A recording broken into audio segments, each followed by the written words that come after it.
उठाता हूं। पहला बिंदु आपने उठाया, मैं समझता था अभी तक कि बीजेपी में कुछ पढ़े लिखे लोग हैं, कुछ पीएचडी भी होंगे जिन्होंने स्टैटिस्टिक्स और सैंपलिंग सीखा होगा।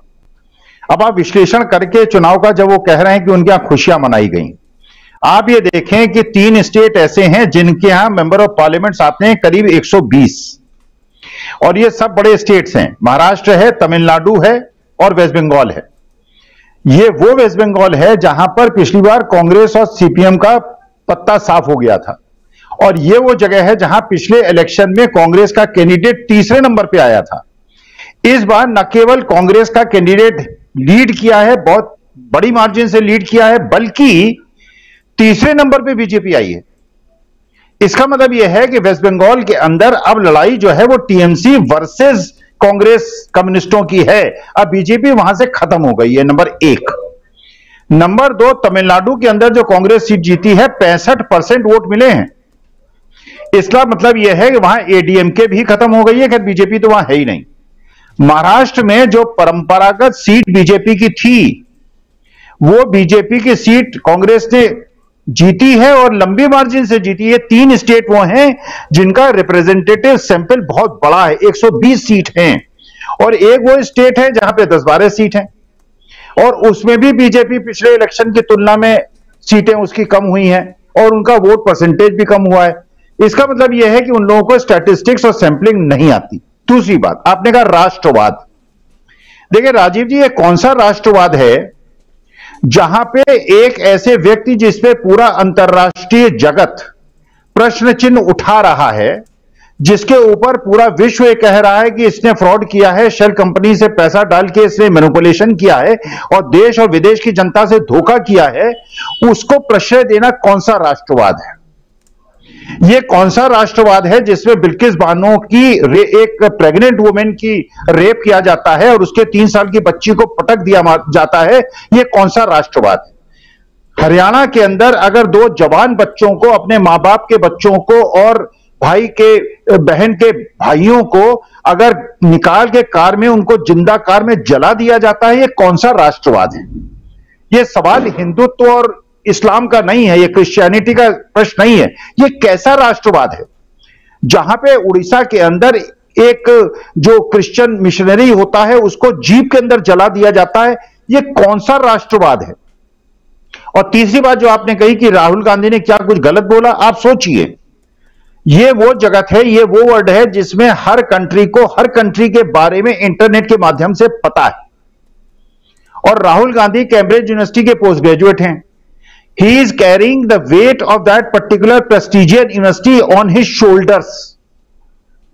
जब मैं अपनी यूनिवर्सिटी बीएचयू की बात करता हूं, आईटी बीएचयू की बात करता हूं, अगर मैं कोई गलत चारित्रिक काम करता हूं, मैं अपने अल्मा माटर का बहुत बड़ा अपमान करता हूं और बीएचयू को बदनाम करता हूं, काशी हिंदू विश्वविद्यालय को।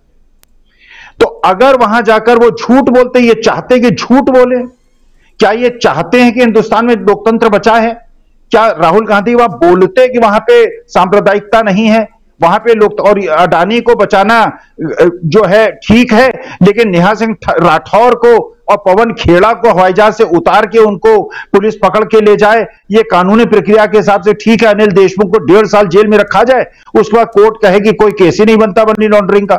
ये कौन सा राष्ट्रवाद है?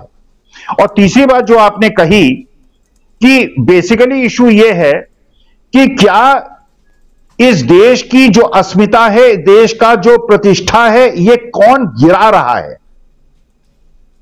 अगर विश्व के अंदर आज की तारीख में राजीव जी आप विदेश जाएंगे या मैं विदेश जाऊंगा, आज से पहले मैं जब जाता था सिर उठा के जाता था, पूरा विश्व कहता था महात्मा गांधी और पंडित जवाहरलाल नेहरू के देश से अखिल स्वामित्व आए हो।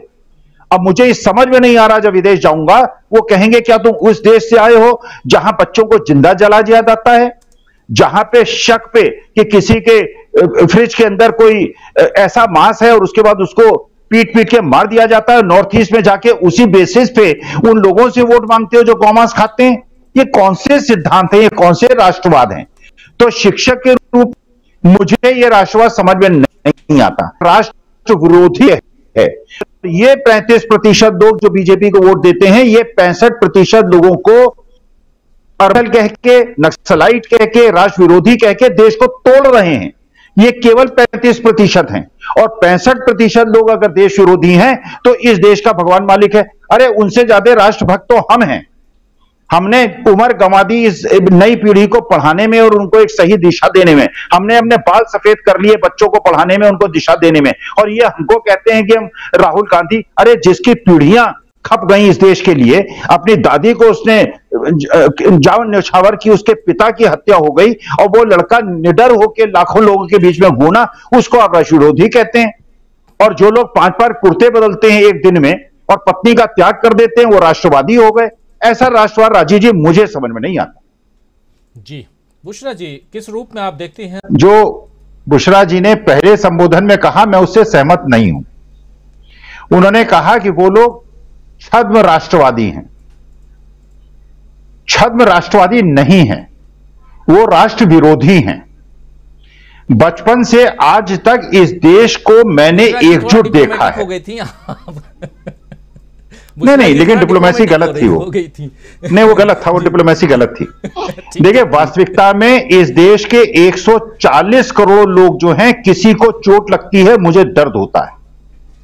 मुझे महसूस होता है अगर मैं अशफाकुल्लाह खां के खानदान से होता, अगर मैं अब्दुल हमीद के खानदान से होता, अगर मैं ब्रिगेडियर उस्मान के खानदान से होता और उनकी औलादों के साथ ऐसा व्यवहार हो रहा था कि उनको गाड़ियों के अंदर जला दिया जाता, उनकी बेटियों से रेप किया जाता, मेरा खून खौलता।